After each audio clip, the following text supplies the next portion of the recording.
welcome to A Lit Passage, Conversations in Reading and Living. I'm James Bubar. If you're new to the channel, please do remember to subscribe. Your support really helps us grow our channel, and we really appreciate it. Tonight, I'm really thrilled to be joined by photographer and visual artist David Williams.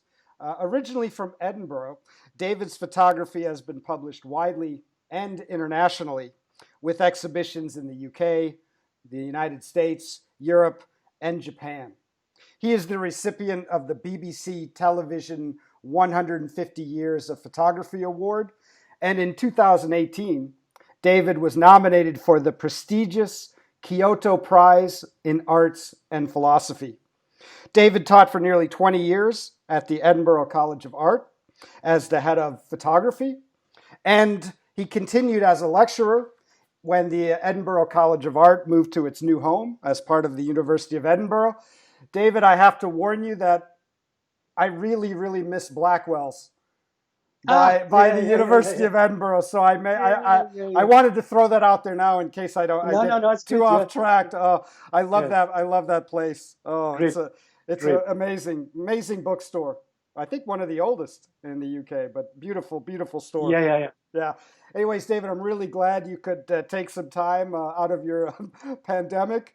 And I think you guys are doing okay, at least better than many up in Edinburgh. So I'm glad you could maybe share some good spirit and good perspective with us.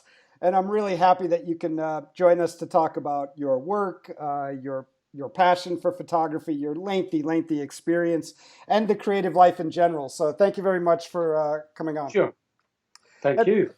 And before we get into your work, and I do want to mention that we have a link to your website in the description, and I really encourage people to check it out because there's some amazing work about your projects that you've done over the years. So I hope people will check out davidwilliamsphotographer.com. And that's right. And this may take a few minutes to set up, so bear with me. But I was because you've been enjoy yourself. Maybe some scotch too. So So I think a lot about the kind of state of photography, so to speak, and that doesn't necessarily mean as a photographer, but just someone with eyes, right, walking around because images are everywhere, whether they're commercial or propagandistic or selfies. And I think what's fascinating is I've always thought of photographers as helping us be able to read. Not just see the world, but read the world. So you think of the nature photographer who takes all that time to get a shot of something that we would never have seen, or also the little moments between people that maybe we don't see in the same way a writer helps people kind of see and appreciate moments that maybe otherwise we would miss. But kind of on the other side of that, we're in this world, of course, photography is very important as a representative force and a documentarian force. But we're in this world that seemed to be prophesized by Don DeLillo in his novel White Noise. And I don't know if you know it, but he has a great scene where the characters are in front of a barn. And there's a sign that says, "World's Most Photographed Barn." And so these academics are watching the people come up and just take a photograph of the barn and leave. And one of the characters says to the other, they're not looking at the barn. They don't even see the barn. And I thought that was a little dramatic until I went to, recently, I was in the Hermitage in St. Petersburg, that amazing museum. And I was waiting to see Da Vinci's Madonna and Child. And there's a long line, of course. It's actually a pretty small work.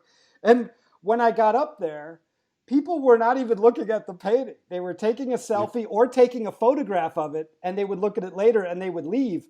And those words struck me about they're not even seeing, the Madonna and Child. Yeah. So with all that kind of stuff I just threw out there, I'm just curious as an artist, as a teacher, as a person who's practiced photography for so many years, what are your thoughts or feelings about this kind of state of photography today? I know. It's very well summed up, actually. The conundrum. For me, I'd like to shift into slightly different territory from that. But first of all, to deal with looking at the objects and things properly. You'll find also that people are now, they look in the back of the camera all the time. Yes. To see if it's okay. And then they do another one, but they're still not looking. Yeah, You yeah. know, They're it's a literally not seeing. Yeah. you're checking. You know, whereas in the old days, the cameras that I started out using actually, 5x4 cameras and Mm. larger than 10, but you've got one frame, Yeah, yeah. one frame. Make it count. Your head's under the cloth. Yeah. Curiously enough, in kind of fine art circles, those machines are very popular again, and young people are using film again. I was in a shop the other day. The Interesting. guy says they want to use, and they like the imperfection of film. But beyond that, I mean, I think digital it's just beyond description what you can do with it. That's part of the problem. Right, right. It's this notion of what is reality now. I mean, photography maybe never was real. You could always Sure. do a bit jiggery pokery in the darkroom, but now it's ridiculous. You Yeah. can build people. You can build. Yeah. There's an online site where there's these invented faces. Have you seen it? No, Pretty scary. no. Oh, it's amazing. I can't remember what Wow, it's called. wow. But you're looking at it like normal people, but they don't exist. Yeah. So I've been writing a little bit recently for a magazine about particular photographers in the kind of lineage of photography. One called Robert Frank, you may know of, and a guy called Gary Winogrand from the 60s. And it felt very easy to write about it because that was pre-digital. Yeah. And what you saw, you Yeah. could take to be more or less real. Right. Now Right. you can, that's gone. And Yeah. it's philosophically, it's thrown photography into very different territory in that kind of fine art sense, in that you don't know that what you're looking at actually happened or blah, blah, blah. Is it completely constructed? It's opened up amazing new kind of debates that Sure. photographers can play with. And the emphasis is maybe more now than ever on the ideas that you're working with. Wow. Rather than the thing, you know. Yeah, yeah, yeah. So I work in this kind of serial sense, which we can talk about later. And Sure. so there's a move away from that specific masterpiece, you know, in photography. It's more about bodies of work, perhaps, which I think is a good sign. That's interesting. Yeah. But what you say is true. But with the caveat, it sounds as though I'm against it. I'm not actually. I recently, for my sins, joined Instagram. Oh yeah.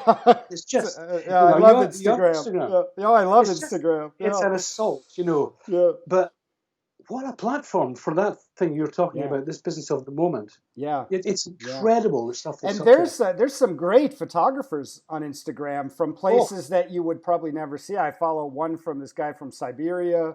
There's some wonderful Istanbul photographers. And to be able to kind of make that part of your daily life, and they're putting on really serious images, not necessarily just, you know, captured souvenirs, but really nice work that they've done. And that kind of, I think that's been really a powerful avenue for appreciating photography in a way maybe that wasn't done before, when we used to only find it in the art book or the coffee table book. No, that's quite true. And to me, there's a parallel between, I mean, I was a musician, which we'll be talking about later as well. Yeah. First and foremost, actually. I was, you know, and you know, I left it after a while. I've been doing some more recently. Nice. But so I moved from music into photography. That's important for me in terms of what I do and the way I structure things. But there's a person on Instagram, I won't mention who it is actually. I don't want to spare her blushes. But I mean, I've been teaching for 30 years now or something. And I've seen some amazing stuff. Yeah. This woman is not a photographer, inverted commas. Right, right. She's a musician, actually. It's some of the best intuitive image making I've ever seen on this planet. Wow. And I think she started maybe a couple of years ago. It is stunning. It doesn't surprise me when you hear the music. Yeah. But so of that moment thing, it rips your guts out. Yeah. Now, in some ways, that's a threat. I don't know much about this woman, but as far as I know, she doesn't know all about the history of photography and all this. She's just like the punks did. You pick up a guitar and you do it. Yeah. You know, I can do that. I can do that. And that's the wonderful thing about these platforms, I think. But it pulls in all kinds of other stuff, which we could spend days talking about. Right. But I think you spoke about it really eloquently there. And that technical gap, it used to be, you know, you had to master so many things. You talked about the earlier cameras, and now it's allowed perhaps a woman or artists like you're talking about now to make up that speed and really get to the intuitive or the talented eye. Yeah. And that's, to me, very, very exciting. You know? Yeah, because it was never really about that technique. I mean, photography, you know, you go to amateur photography societies, I mean, really, it's just, it's the end of the world, you know, and it's the same work every time, usually, blah, blah, blah, and it's about print quality and all. Yeah. That's gone. Yeah. It still has its place. Right. It's a bit like classical music or something. Of course, Sure. it's great at its best. But if it starts to dominate to the point where, do you know what I mean? Yeah. That's all gone. So it's opened up incredible new areas in photography. I've retired from the business of, I think it was John Lennon once said, you know, he died when he was 40. So what are you listening to now? He says, man, I don't have time for that. I did all that when I was a teenager. You know, I've got too much to do. I mean, it's not that I ignore it, but certainly now that I'm not teaching, I've moved away from what's absolutely current and blah, blah, blah. Yeah.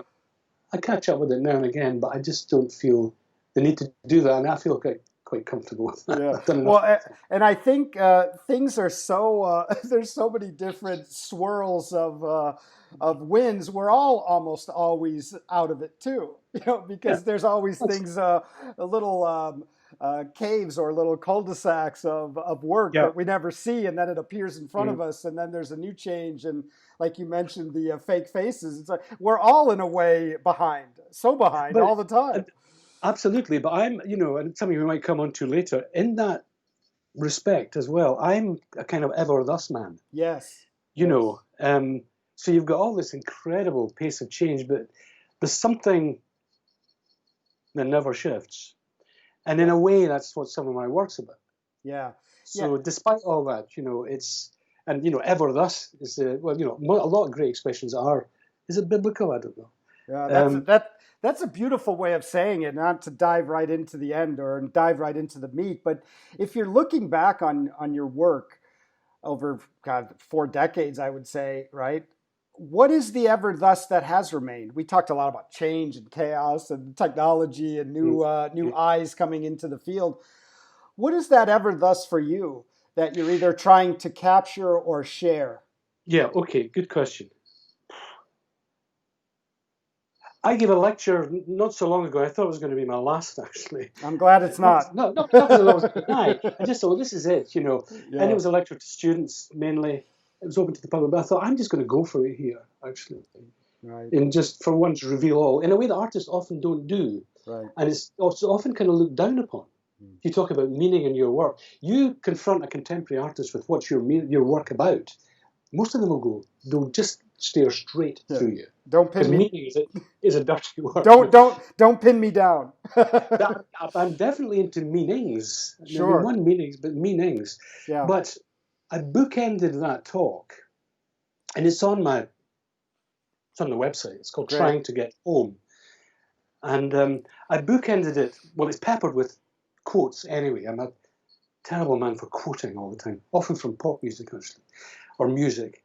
As an ex-lyricist myself. But it occurred to me that every talk I'd ever given should have been bookended with these same quotes. I mean, going back 40 years or whatever. And it's this. Here's the first one. Now you got to give them to us. I'm going to give you one. It depends how many rabbit holes I disappear down if I give you the second one. Okay, all right. But the first one is, you know, I've had lots of weird kind of gurus in my time. Lots of people have, really. People that you follow, and, you know, we talk about that later. But the one person who never, ever let me down is Joni Mitchell. Do you know Joni Mitchell? Of course. So I was raised on her, and you know, her level of artistry is, she's from another place, you know. Yeah. If it's possible to fly too close to the sun, she has done it. Mm-hmm. And maybe paid the price, I don't know, actually. But she did this album called Hijira, which is, words completely fail. There's a song in it called Amelia, about Amelia, the pilot, the woman pilot who got lost. Amelia Earhart.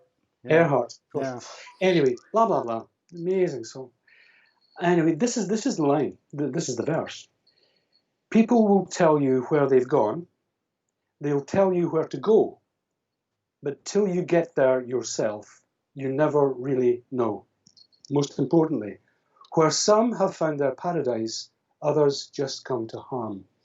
And this business of standing up and pontificating about anything, actually, I mean, I quite like it, but I'm nervous of it. I mean, Yes. the older you get, Yeah. the more you know. You don't No. really know, Right. and I've Right. never really met anybody who does. Who Yeah. does? Yeah. I mean, we're all flailing around in a marvelous way. I mean, it's a beautiful kind of mystery going on here. This is where the art kicks in Mm. to help you feel maybe not so alone Mm-hmm. with this mystery, which is terrifying and enlightening in equal terms. But so the business of standing up and saying, "This is how I see the world. This is what my work's about." That's where an artist might refuse to participate. Yes. Um, Yeah. it is problematic for me, and that is the most perfect. Because I can tell you great things, I think, and I've done this and I've done that. But where some have found their paradise, others just come to harm. Mm. That's brilliant. I mean, it says it all. Yeah. How so? The ever thus in the work. I mean, I've done weddings and christenings and God knows Sure. what. Of course, I have You're a to live it. photographer. Yeah. I've done all kinds of things. But looking back, and you'll see it on the. I think you and Danny, you put up 10 images, I think, and Yeah, it's coming up. Yeah. Mm-hmm. sure. The first one there is one of the first pictures I ever took. I was still a musician Really? at the time. Wow. Wow. And it's a picture of, I don't have it here actually, but just briefly, it's a picture of a pram. Do you know what a pram is for pushing kids? You Yeah. don't really see them these days, but this is a Right. very old, Right. given it was 35, 40 Yeah. years ago. It's a gorgeous, gorgeous image. Well, if you look closely, you'll see looks like there's an old man sitting in the pram. It looks like he's actually sitting in it. He's actually in a bench that's beyond it, right? Wow. And opposite him, there's a big hood where presumably this child is. I presume there's a child in there. Presumably adds a lot of tension to the Yeah. So but what you have is, this old person on the verge of disappearing, actually, and this new arrival in the same vehicle, literally staring at each other. Wow. Blah, blah, blah. You need to have a look. And it was a bit of a fluke around that picture, but when I saw it on the contact sheet, I thought, wow. And maybe my second row of film ever. And so they're in the same vehicle. They're almost, well, they're interchangeable. One was the other, one will be the other. Yes. Yeah. It's not about personalities. It's like opposites, Yeah. and it's trying to integrate opposites and to show that they're mutually dependent to the point of almost being the same thing, Mm-hmm. I did that intuitively. I'd done it in music. The music that I like best, actually. Mm-hmm. Joni Mitchell, Dylan, Leonard Cohen, all the time. Mm-hmm. This litany of opposites that are somehow reconciled, somehow, mysteriously. And you see it in poetry. So, and I'll let you speak in a second, but that took me into territory, almost in an academic sense, of so-called Eastern spirituality. Mm-hmm. Taoism, things like that, the yin and the yang, the opposites held in this kind of oneness, as it were. Yeah, yeah. You've gone. Yeah. Oh no, I was just going to say, You've gone. You disappeared for a while. Is that okay? Yeah, that's fine. We'll fix it in post, or we'll leave it because nothing better than reality. Dramatic moment. It could be that the internet here goes on and off. Yeah. But yes, things held in this oneness. And then I discovered this thing called non-duality, which is a horrible word, but really, and it's at the time it was quite niche. It's everywhere now, actually, non-duality. I mean, and it's kind of ghastly, some of its manifestations. Yes. Maybe not ghastly, but it's megabucks in the States now. It's an industry, and people appear on Oprah Winfrey flogging it and things. Right. Anyway, but the essence of it is the essence of most world religions, really. The very, very essence of it. And it is, I have a definition here of non-duality. I think it's simply a word that attempts to describe the reality that there is only oneness arising as everything, and that there is no separation. So the guy and the wee boy in the pram, they seem to be separate, but they're not. Within the dream of duality, things and people will always seem to be separate, but this is simply an appearance. Now that sounds a bit grand, you know, and it's not. You think, oh, how do I pay my rent and can I get on with that? But it's something that's niggled me for years and years and years. And again, back to the Joni Mitchell thing. You got to be slightly careful in some respects of getting into that stuff. I don't know, but so I regard it's my hobby. I might as well be a stamp collector or something. But non-duality is my or trade spotter. Yeah. So And that's been the serpent's tail that you've been kind of chasing all these years. it is. I should say that quote's by someone called Richard Sylvester from a book called, and this leads quite nicely into other stuff, I Hope You Die Soon. Wow. Because that's one take on non-duality, but the other one, which he presents very well, actually, the essence of non-duality is that there is no self. Yeah. That's just 4 words. It's just 4 words. There is no self. And from that spins, oh, what is this manifestation? Oh, it's opposites, blah, blah, blah. But essentially, there is no self. And that would dovetail into some of the Japanese work, which we might talk about later. Yeah, and I was thinking about that project you did, Dreaming Difference, and it seems to There you go. Yeah, it seems to really apply here, and I encourage everyone to look at it because there were a couple things that are really powerful, because it does show these, in some sense, what you would think are very different objects in relationship, and underneath that, it's very much illuminated by what you're talking about. But the other thing I thought was really exciting about that project is, I remember there was a photo of these legs, it's black and white photo, I believe, of these legs in a bed with a white sheet and then a ladder next to a white wall.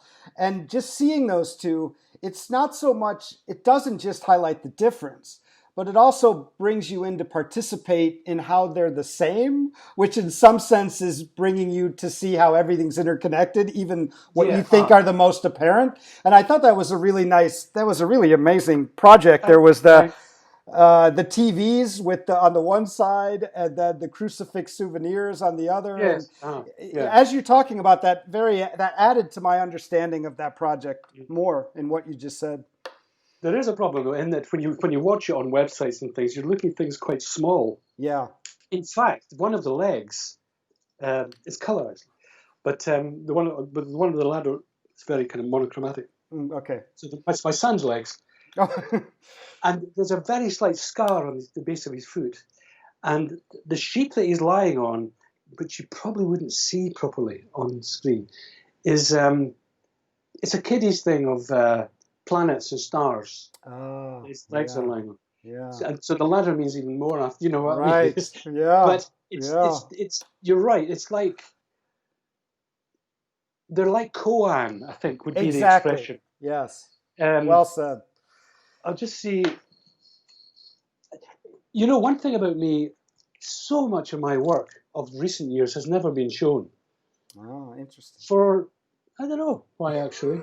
I keep making it, but not getting it out there. Because this is just very briefly, I did a kind of dummy book. This is a picture you're talking about. You might not be visible to folk. Yes, yes.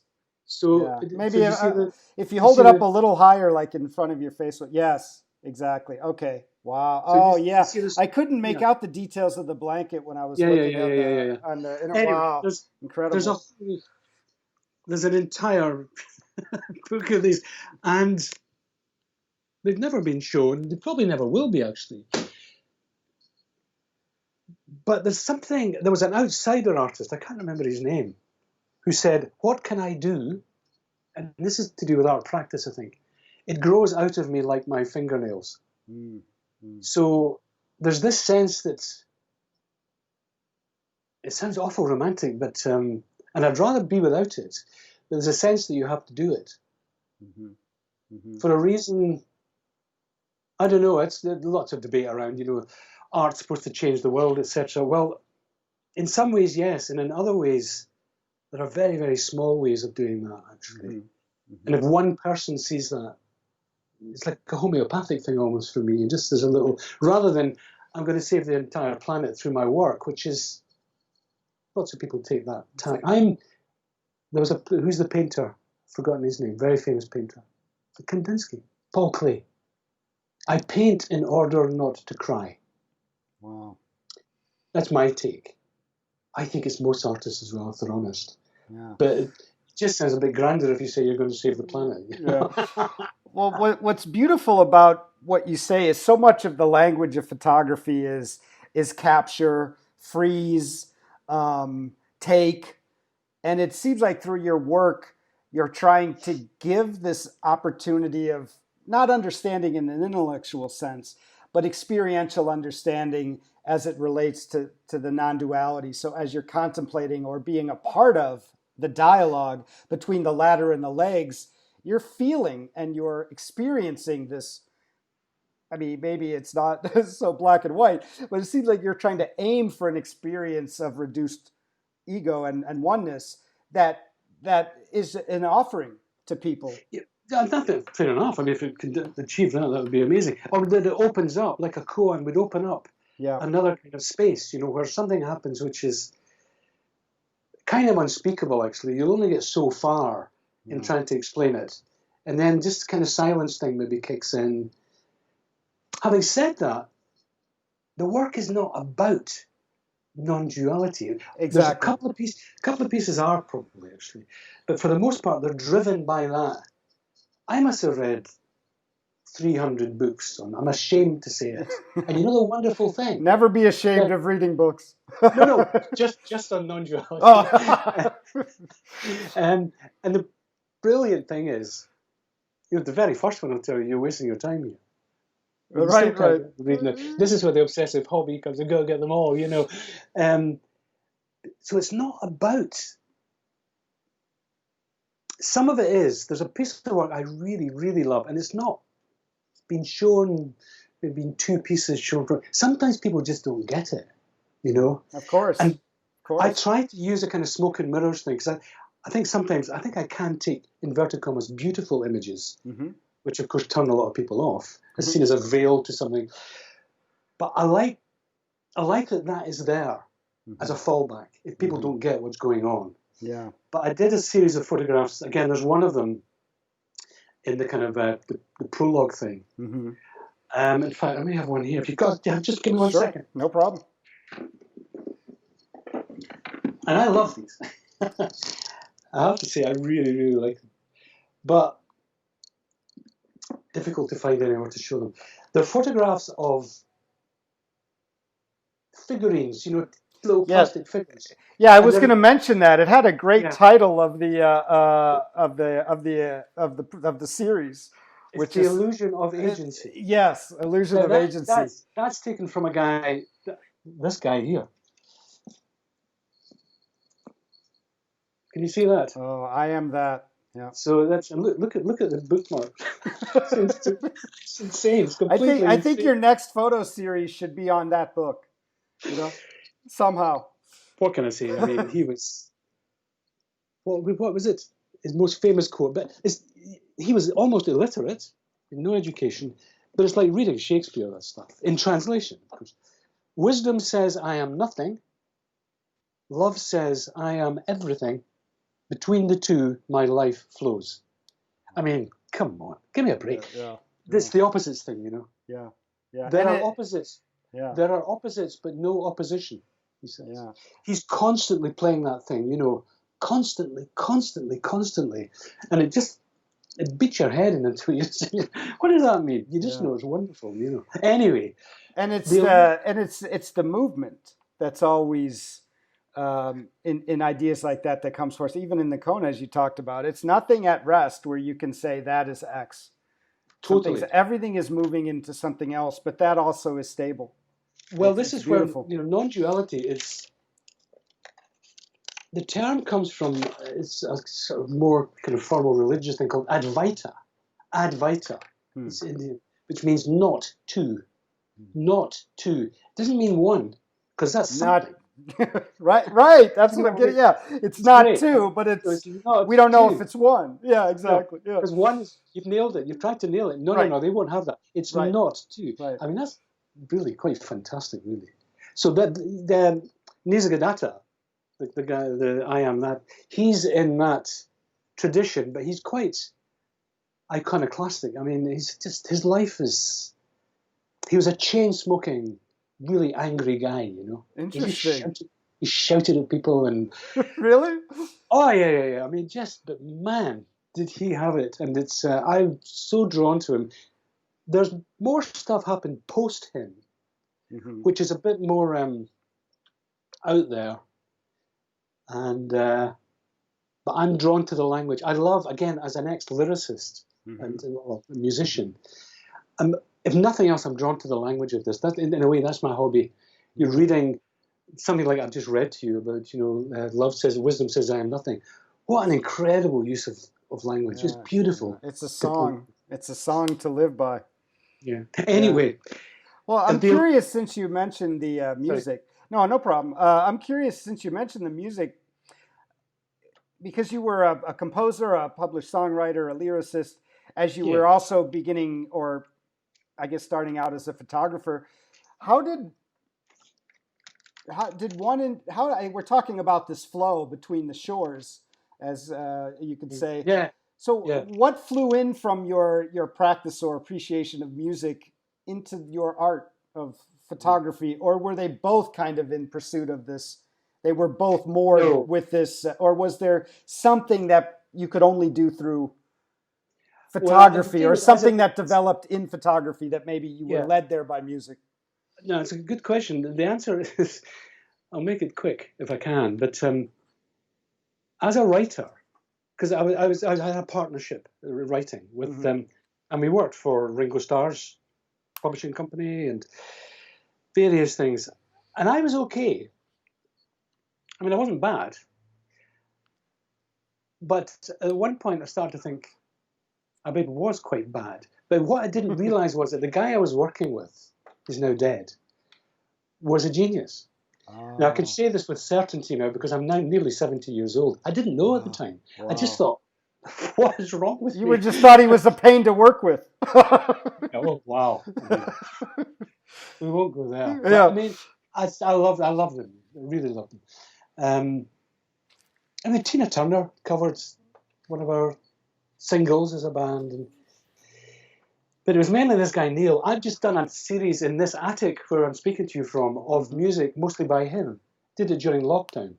And I revisited this stuff from nearly 40 years ago. And it was from him I got this sense of the opposites thing. Oh, wow. Difficult to explain. And I would say, and again, Joni Mitchell, ask her what non-duality is, she'll probably look straight through you. But she writes the most non-dual work on. Do you know what I mean? Sure. Neil was like, and I would say to Neil, this is really kind of spiritual stuff. He said, don't be ridiculous. Shut up. Yeah. He's the vessel, right? Yeah. Well, yeah, absolutely. Oh, and it was frightening. I mean, that kind of energy to be by it. I mean, I don't know if maybe you're such a person. I might be speaking to one, and I don't want to pigeonhole this genius thing because it's problematic. Yeah. But there is a kind of energy comes off these people. This guy, Neil, had very little education. Left school when he was 14 or something. Wow. The music thing, he never really, he didn't have to listen. I would go out, that was the partnership. I would go out and get Sgt. Pepper's and bring it back in and say, you heard this? And you go, yeah, listen to it once. And then the next day you're, seriously, I mean, it was that frightening. Wow.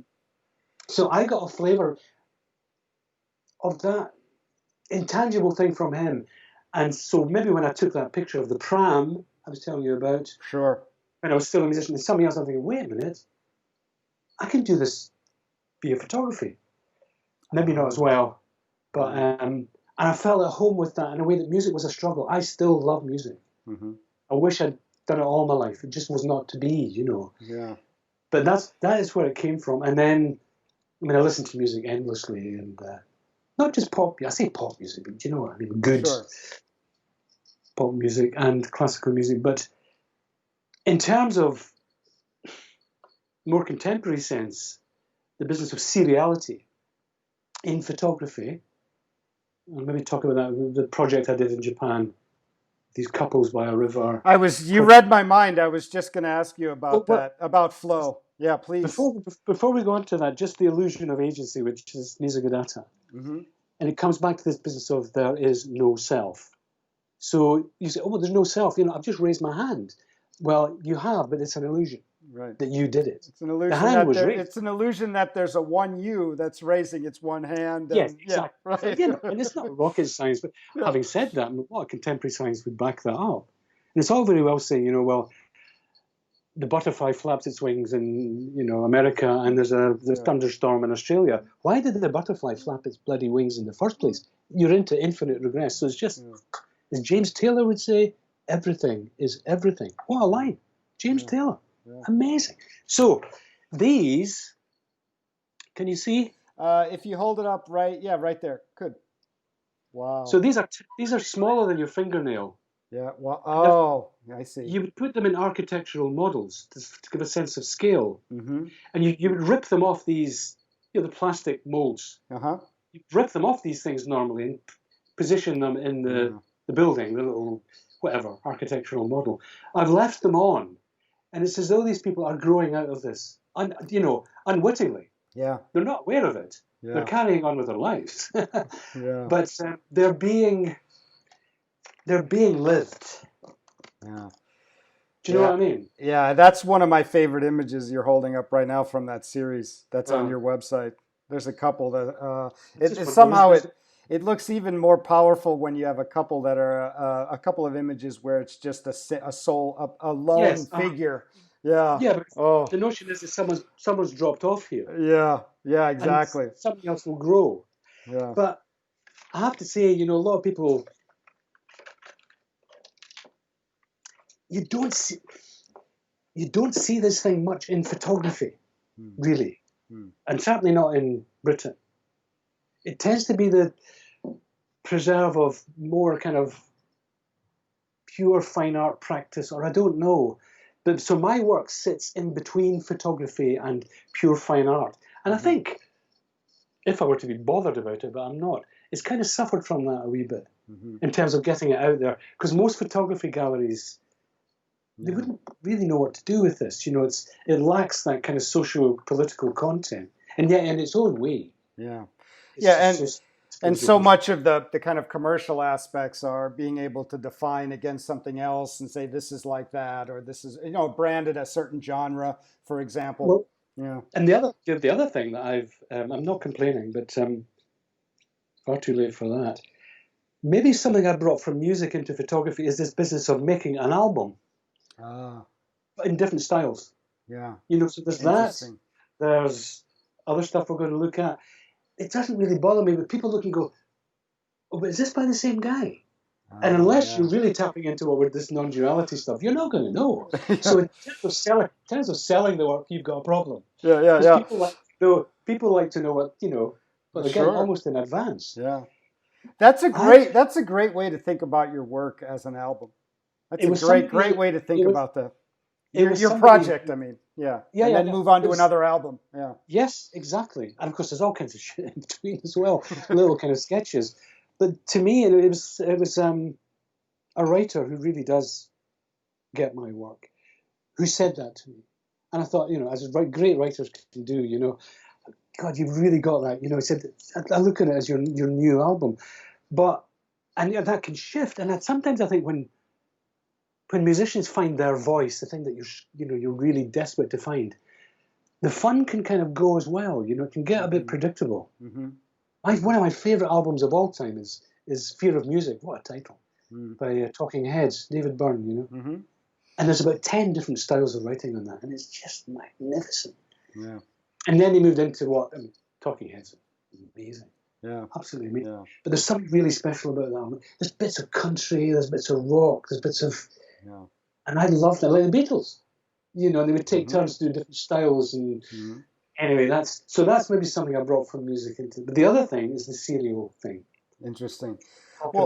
Well, speaking of your album, maybe it's a good chance to talk about flow, because that really does jump out at me now as you use this idea of this was your album. And I mean, it's rather obvious for people who have seen it, but it's this, there's nothing stable about the river that these couples are facing. No.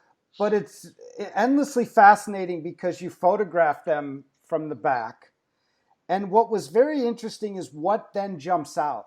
The different shopping bags they have, the True. different, your eye is alert to so many other things that would maybe Mm, be against the basic romantic image.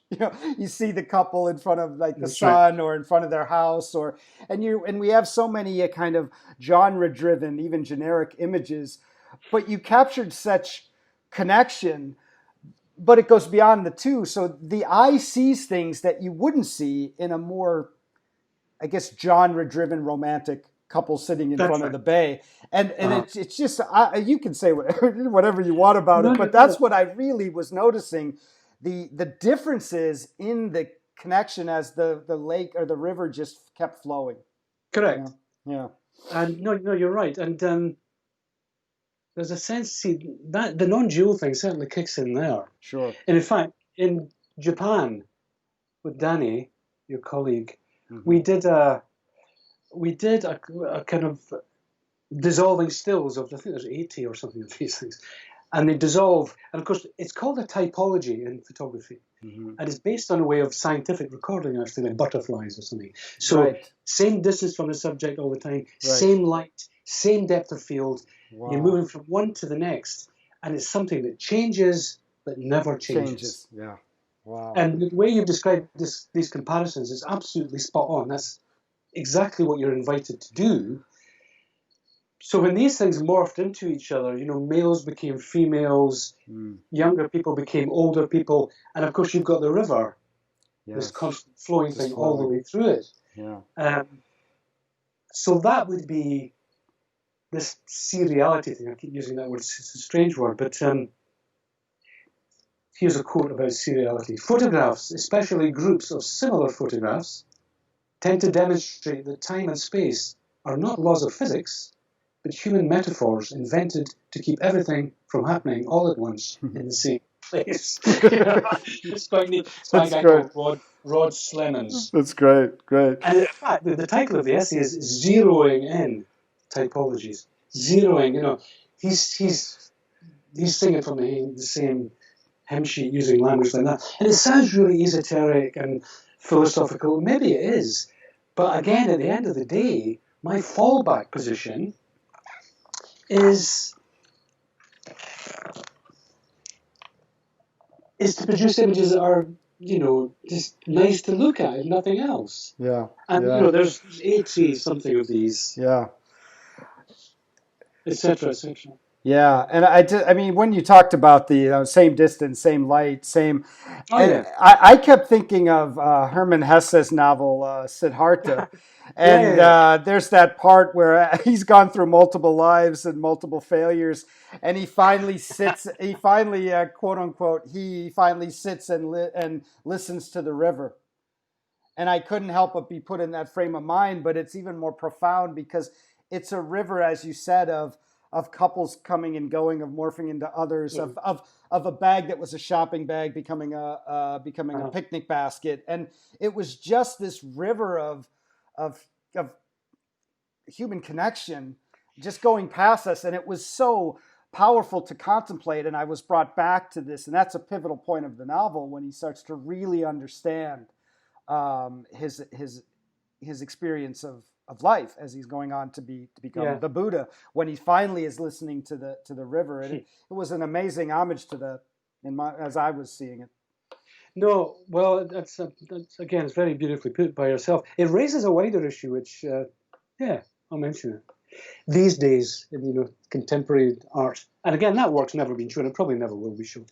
Well, apart from the video that I did with Danny, but it wasn't intended as a video. They are stills, really, very much so. But I'm glad you have them on the website because it's really Good, worth good. checking out and Thanks. going one after the other and seeing them. But go ahead. Sorry. But one response might be, in this day and age, where are the gay people? Sure. Where are, no.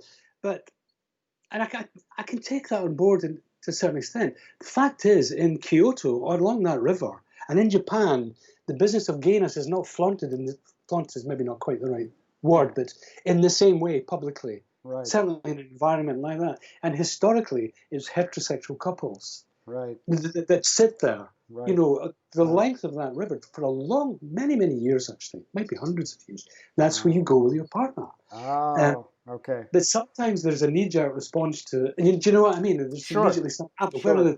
Yeah. where's this? Yeah. Where's that? Yeah. But I I like the work a lot. I mean, I Yeah. do. It's It's beautiful. I don't know how I did it. It's And I hadn't seen anything like that about, and now that I know, it just even adds more knowing that this is the place that for probably centuries, yes, Kyoto as the capital of Japan. I mean, for centuries, people have in those days. come to sit together and think about, dreams or plans or relationships. And Yeah. it's just such an homage to that. That's now not, it's no longer just localized. So people who don't go there, can see that anywhere in the world. And Well, yeah, it's a Kyoto, great project. I'm glad you have it on your website, like I said. good, thank you. And then Tokyo, obviously, is the capital, but Kyoto was at one point, I think. And That's what I meant. The ancient sorry, capital. yeah. Yeah. And the other thing that one can be criticised for, I mean, I went to Japan just to get away from Scotland, to be honest. Just or from the UK. My work, my teaching work, was really demanding. A new headspace, and then of course I bump into. Well, Danny came across a bit later and made friends there, and I really. Have you been? I have not been to Kyoto, unfortunately. I've just been to Tokyo. Yeah, it's. Japan's amazing. I thought I was getting the hang of it, but I mean, I never ever will now. Not a chance. So along with those, well, prior to those couples pictures, the full ones, I'm working in Buddhist temples there. Yeah, I wanted to ask you about the Omura 88 project, right? Yeah, definitely, because we got to talk about the bowls, and maybe some background. It's based, if I understand correctly, I'll try to get the pronunciation right. It's based on there's a Shikoku pilgrimage that's 1,200 kilometers long that takes months to finish and involves 88 temples that people pilgrimage to on this walk. But in Kyoto, they made a miniaturized version where in about 3 hours you can walk amongst all the replicas of all these temples. So that now has become a pilgrimage. And you photographed that, and I'll let you go in a second. But what I thought was very profound was what you chose to photograph, the bowl, as opposed to maybe something else that was, again, it's serial, it's the same one. But yeah, I would love to hear about your journey into that and how you made that kind of choice that was going to be the thing that you were going to take from each of these 88 replica temples on this pilgrimage. Yeah. Took a while to get it together, actually. When I first arrived in Japan, I didn't have a clue. And my friend Takaya, who's a good friend of Danny's as well, he walks this. It's a beautiful site. It's on a little hillside, It takes you 3 hours to get around, maybe a bit long. And I chummed him. He does it every day of his life, actually. Wow. And I'm looking for these grand temples on this. Nothing's happening. And you work with Polaroid in those days, just snap at anything. And you'll see I'm photographing the small, they're like garden huts. And then it's getting closer and tighter, till I'm eventually just on the bells. Which are, I don't know if you can see them here. Maybe if you lift it up a little, yes, exactly. Yeah, the bells, right? The prayer bells. Not bowls. I said bowls. I don't know what I was talking about. No. The prayer bells. Yeah. No, they're both. They are bowls and bells. They're called oren. Oren. Oh, I see. Wow. Yeah. So perfect. Beautiful. So it took me a while but once the formula is found, and typology is a formula. It's a fascinating thing, actually. You're into the serial territory of likes of, again, Philip Glass mentioned, there was Steve Reich or people like that. That permanent repetition, there's a kind of hypnosis in there. It's intended, I think, to do that. It's about removal of the self, removal of the composer. It's as though the music has almost written itself, almost. They throw in things now and again. Right. But once you set that machine going, who was it? Schoenberg said, art should be cold, he said. Yes, of course. Schoenberg would say that. Schoenberg should be cold, but cold, not that you don't respond emotionally, but the way that it's conducted. But mathematical. Get out of the way, let this happen. Yeah. You get out of the way as a person, So if I could have wound up the camera, stuck it on the tripod, and sent it up the hill, saying, photograph these 88 things at that height, at that distance, at that light, same time, every day, blah, blah, blah. That's what you would have got, inverted commas. Right, right. So that's the rationale behind it. And it seemed to me doubly pertinent that these were mantra bells, basically, that you would hit. You say your mantra, usually for this to do with sort of sickness and death, usually, and enlightenment. Of course, you're seeking enlightenment. And then you move on to the next one. So these are like a visual mantra. Do you know what I mean? Totally. Yes, I get it. But the typology, this is where it gets a bit tricky, actually. But again, look, they're nice to look at, is the main thing. The typology, you would say perhaps these were a typology of the bells or the bowls. In fact, the typology, the things that are to be compared, is the space, is the changing space behind it. That's true. Yeah, like the river. Yeah, so that's interesting. It's exactly the same. Yeah. So the couples followed from that, the flow thing. Really, they're the bell. Wow. The river's slightly out of focus, blah, blah, blah. There's the bell. The distance between the bell and the wall of the temple is absolutely set. So the level of out of focusness is the same in each, but it's kind of dreamy. So it's just the same thing. Yeah. I would happily, it's not going to happen now, but at one point, I would love to show these together. There's 88 of these, and maybe shoot another 6 of the couples, actually, and just show them in 2 separate rooms, like, big white rooms, and just leave it at that. Well, David, it's really profound when you said the couples are the bell. And we think about when we're with somebody, anybody, whether, it's a friend or a lover, or in this case, it's couples who are living a life together, and how there's a prayer to that when you start. And it was really, I don't mean a prayer that it'll end well. I don't mean that kind of prayer, but a couple together like that like, it's a hymn to life when couples come together.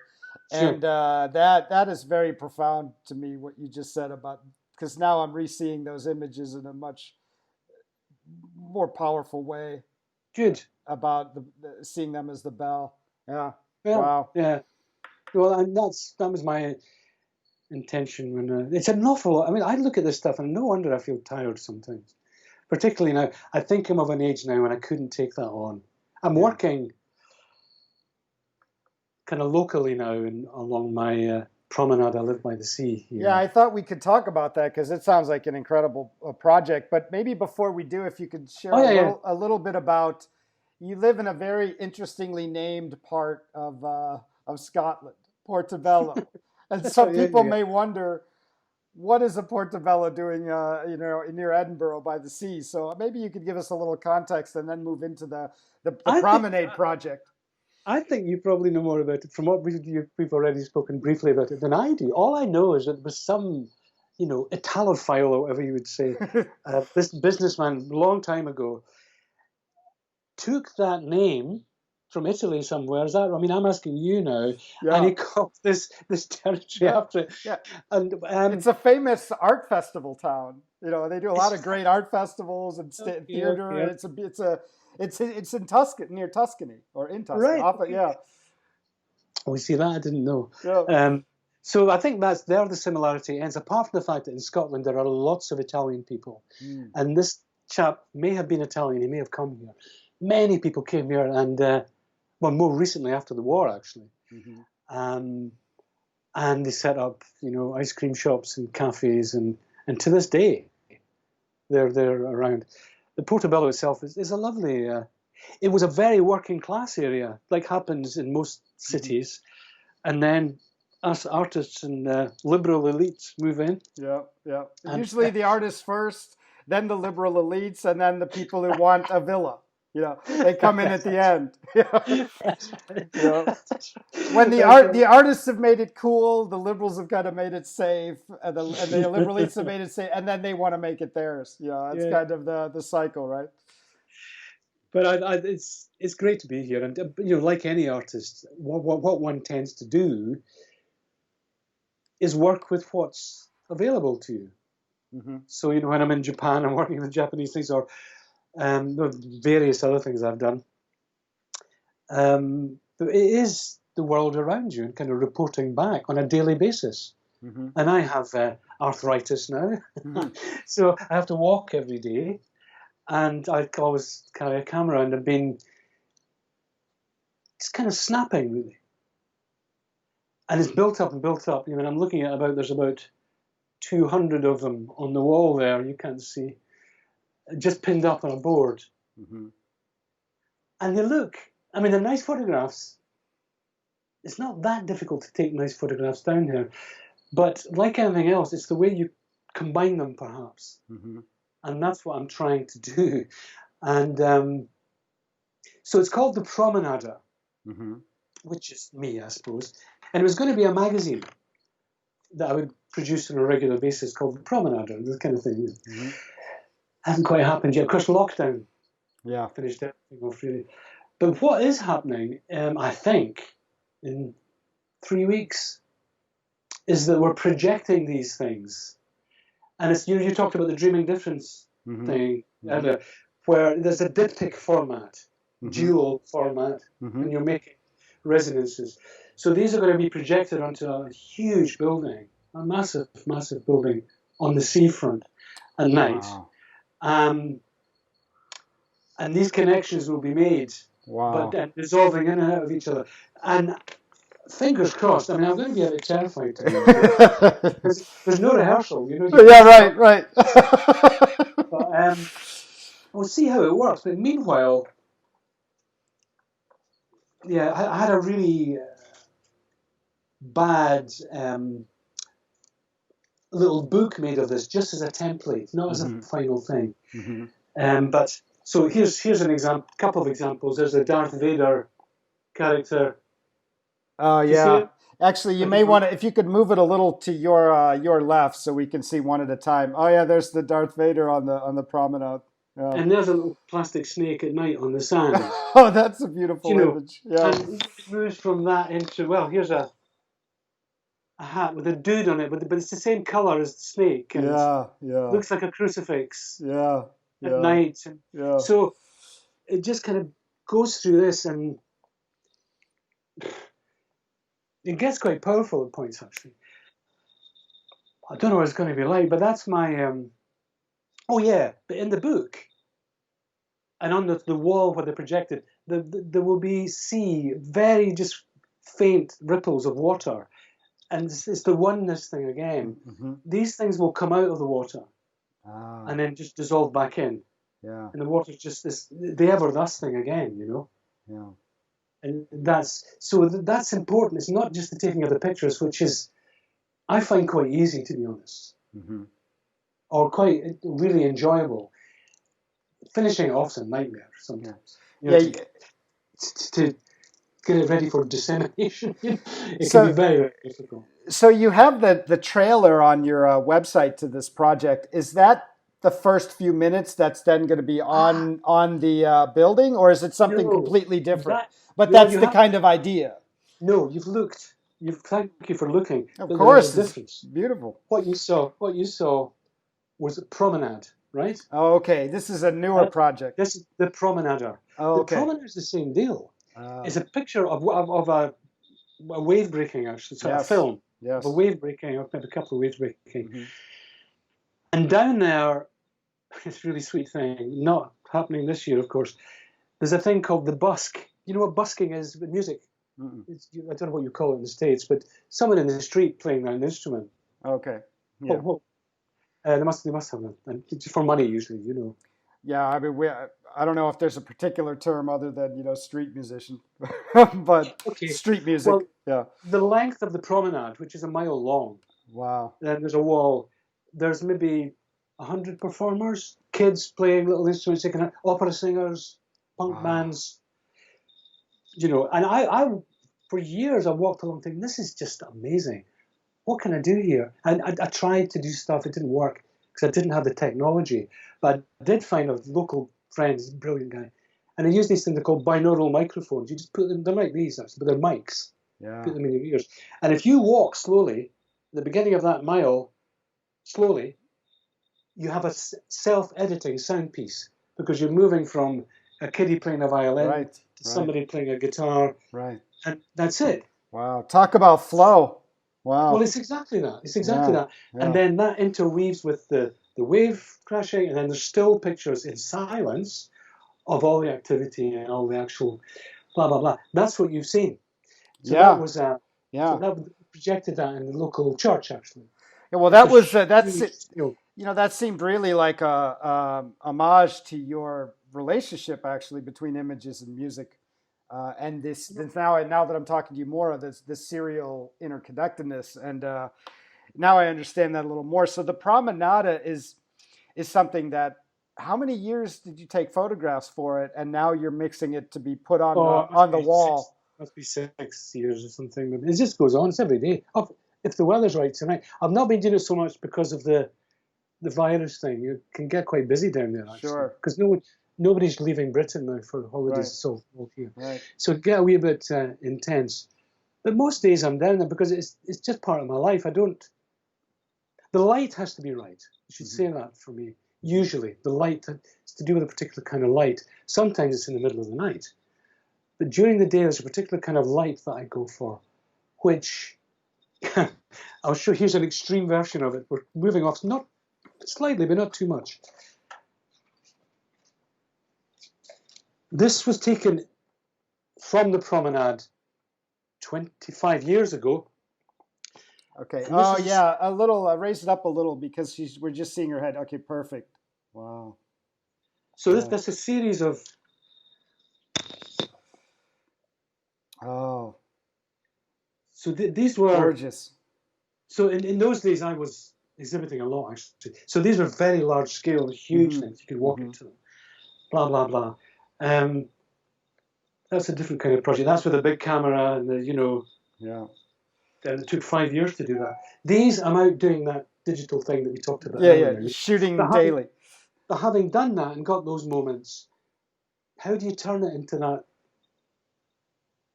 I just feel obliged to turn it into something different. So the sum of the parts is, it's greater than some blah, blah, blah, greater than the sum of the parts. Some of the parts. I can't remember the expression. Do you know what I mean? But these are just little interlocking things. Yeah, well, in some way, it's like you're returning. I don't want to say returning because that sounds like you're going back. But in some ways, you're revisiting your lyricism or your composing with these images as notes. What a great observation.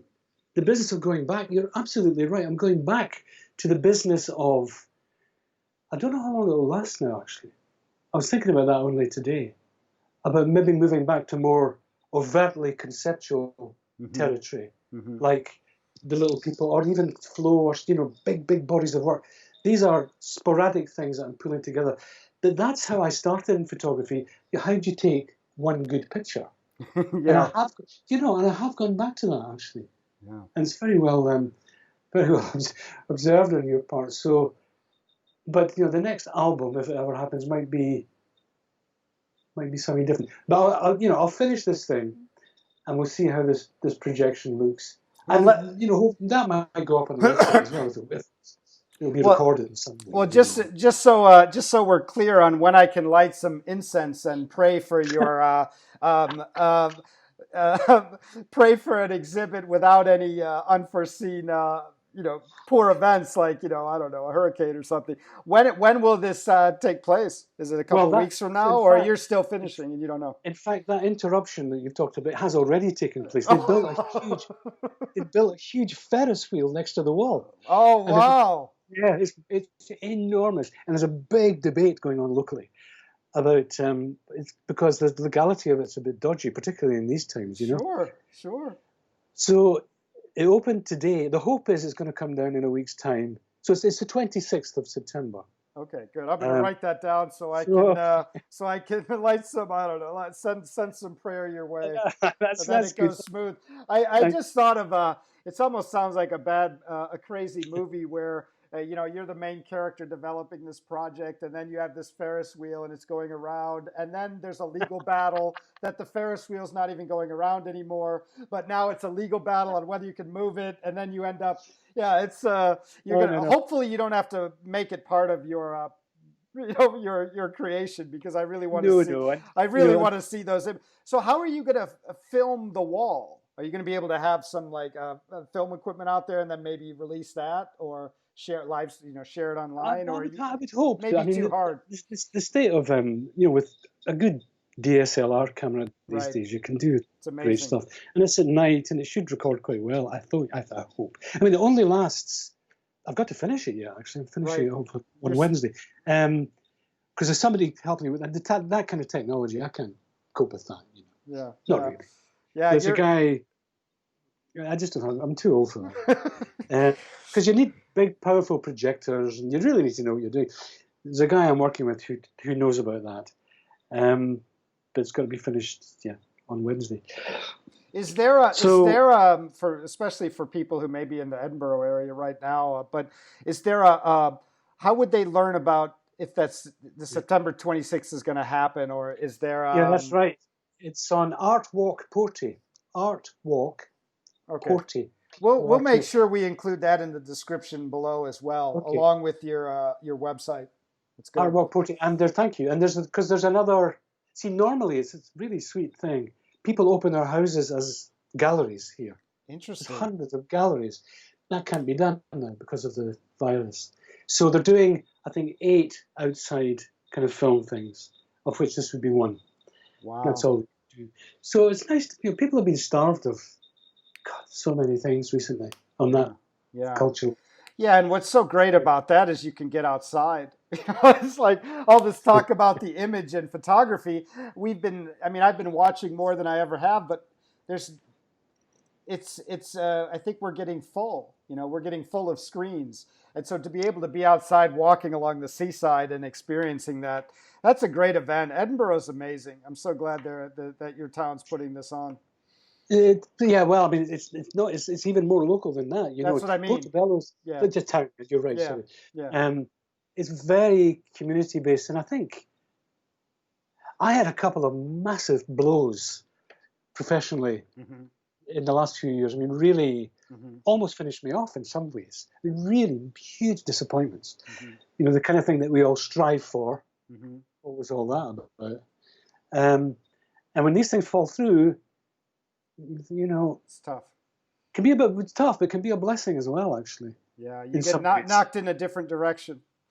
Well, what was all that about? These things happen, but they were big because I was retiring from teaching and looking to I had these things lined up, and they didn't happen. So there was the walking, there was the carrying on with this, and then this has kind of emerged out of that. And I'm involved in some publication which is going to be brilliant. I'll tell you about it when it appears. Not because of the photography, but because of the writing. Great. It's incredible. Great. I'll let you know when it comes out. It's going to be, but it'll be about one man and a dog will read it. But do you know what I mean? But that's okay. That's okay. In some like ways, the butterfly. All it takes is one person to read it and a dog. No, you're right. Yeah. And years later, people mention things, and it's one thing we haven't really talked about this whole mystery of making work. I mean, I'm as fascinated by that as the actual making of it these days. Is it just a neurosis? Is it just? Is it just a neurosis? I think Freud had that notion, didn't he? Yeah, artists are neurotics. Yeah. Well, they tend to be, unfortunately. No, they do, don't they? But that desire to... I think there's a lot of neurotics who can't do art either. I think I think Freud said everyone is a neurotic, but But it's also a very, very... It can be a very selfish thing. But it's maybe the good side of being selfish. I mean, thank God people do it. My life, I couldn't have lived my life without. Yeah.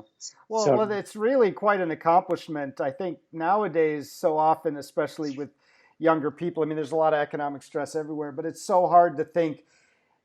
I mean, what I value about your story is you've lived a creative life that's sustained over decades. And that is inspiring to hear because so often, maybe you get distracted by something or maybe you just get stuck in a job. And one exciting thing about today is, I'm not saying hobby in a negative way, but it has, because of technology, because of the internet, because of sharing your work, you can, have the day job and still pursue, creative elements. And I think that's even more possible now, creative avenues, than it was before. Whereas time, just thinking of the photography, someone can walk out on the promenade and take 1,000 photos in 5 hours and then mix it at home.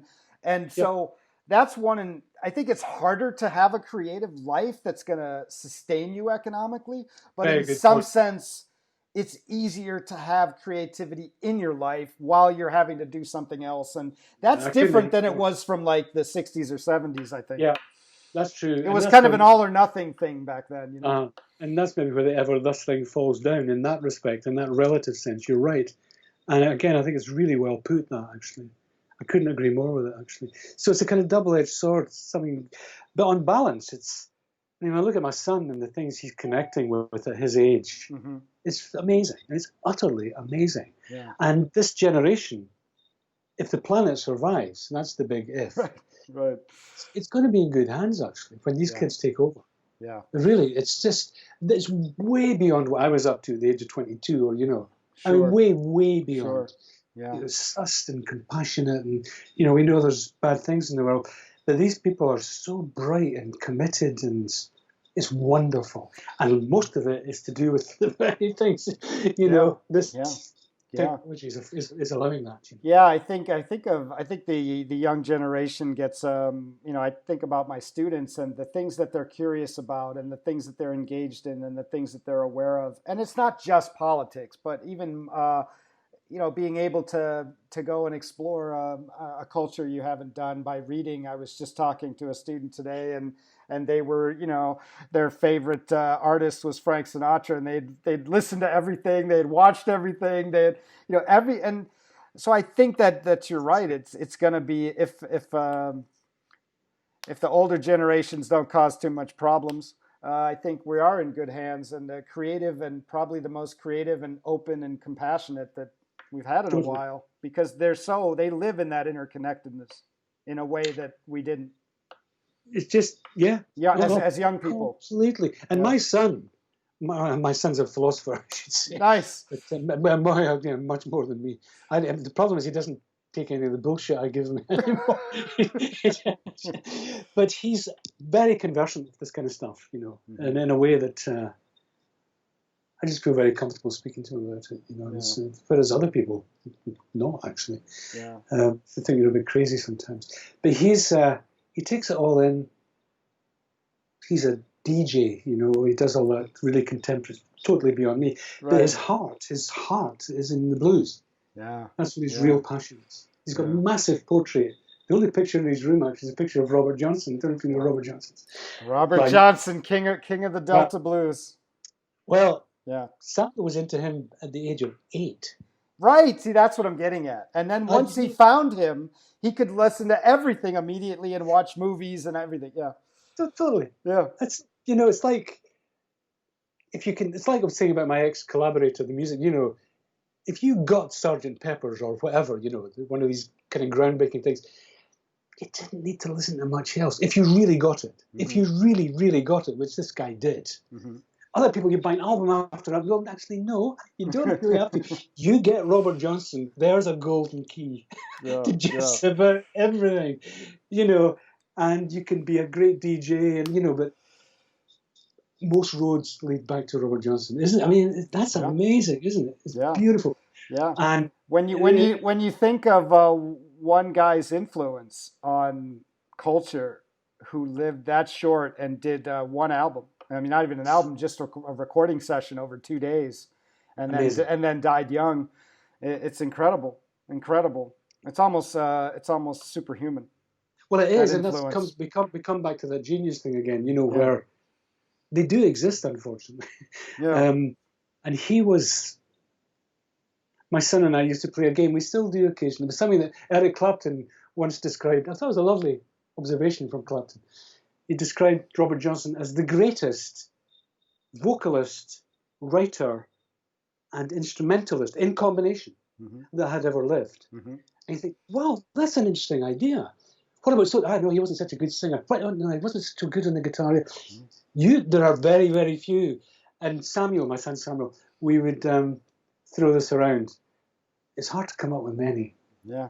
You know, Well, it's just a wee game we used to play, but it's true. your son will tell you this, but they say of Plato that the whole history of philosophy has just been a footnote to Plato.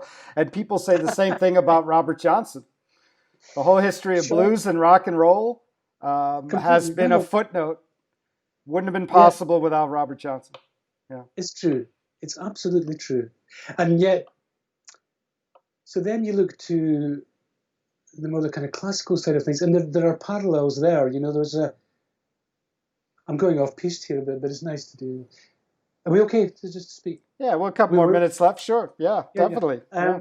But it was by someone called Daniel Barenboim, and he's a great, great musician, deeply politically engaged guy. Anyway, he was giving this thing called the Reith Lecture, very famous lectures, you know, very kind of intellectual in Britain, BBC things. Mm-hmm. And he started off controversially, as you would if you want to hold on to your listeners, you know what I mean? And here's this guy who knows everything about music, you know, an incredible virtuoso pianist. He says, we're going to be speaking for 6 hours about music. Here's 6 different lectures. But at the start, I've got to say that really nothing new has happened since Bach's Well-Tempered Clavier.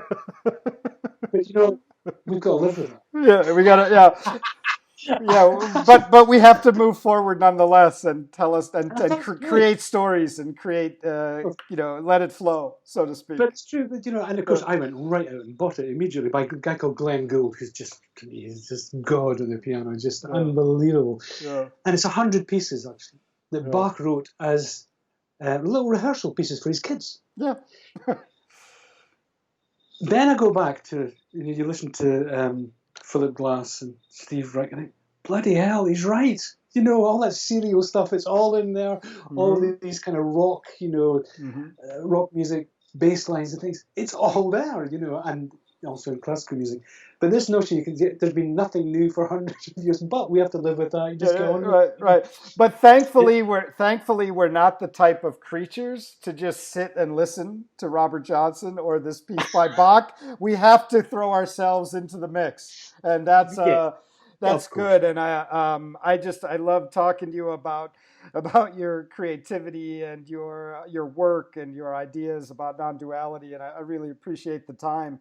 And what's the best resource for people to keep up with your work or connect with you? Is that davidwilliamsphotographer.com? Is that the best way to follow? Yes, you had mentioned Instagram, so they could jump onto your Instagram and probably see the promenade in work. Yeah, they will.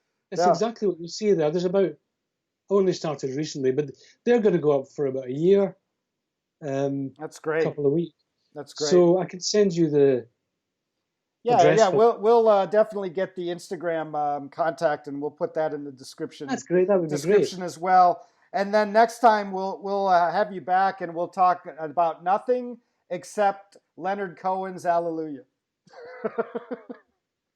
Well, you know, that is an amazing song. Amazing. I love that. And Jeff Buckley's cover of that song is incredible. Yeah. I love Leonard Cohen. I absolutely love him. But if we're going to finish soon, I'll probably finish with that other quote that I mentioned to you. Please do. It depends when you want to finish, but probably I've taken up quite. And I've been speaking an awful lot. I realise. I'm sorry about that. That's why we wanted you. That's what you're. I think you've got more interesting things to say than me. But, no, I would. Is this the other bookend? We had the bookend. Oh, that's perfect. I was going to ask you to do that. Perfect way to end. Fortunately, I didn't get too carried away in the non-dual thing. No. I think, but I'm just going to show one last image before I do this, and it is this one. Can you see what it is? Yes. Okay. It's two matches. It matches. Yes. Two matches in a grey void. Yes. That's it. That's all you get. The different directions. And it's an equal sign as well, you see. Yeah. It's equals. It just goes, no. And most people look at that and they just throw it away.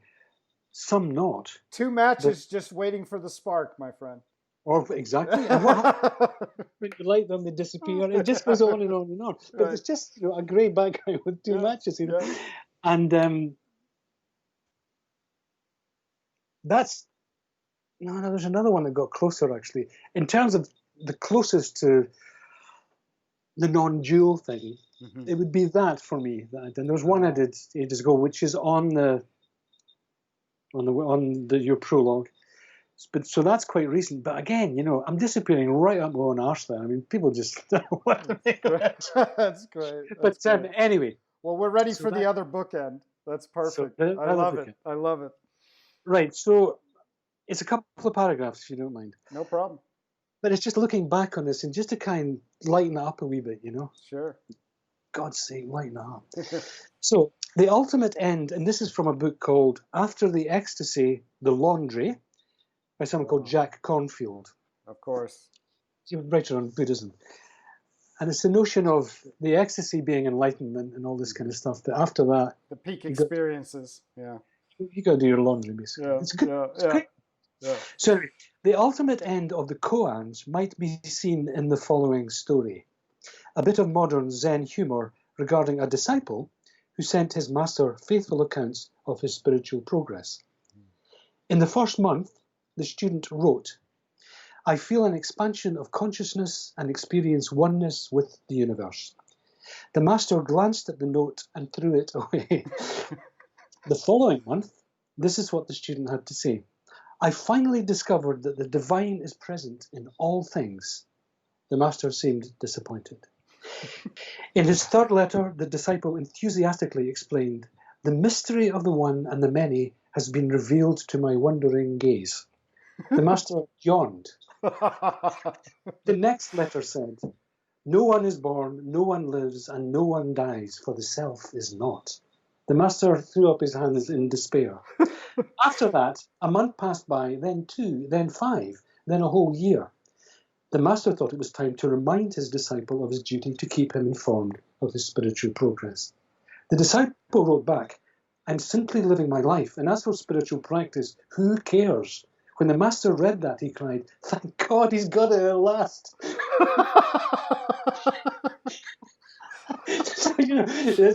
So, that's perfect. Zen, it does it. It's got the lot. It's got the lot. That is a beautiful place to end. So thank you again so much. Wow. So that's the other bookend. So we had Joni Mitchell at the on one side, and then this at the end. That's incredible. Yeah.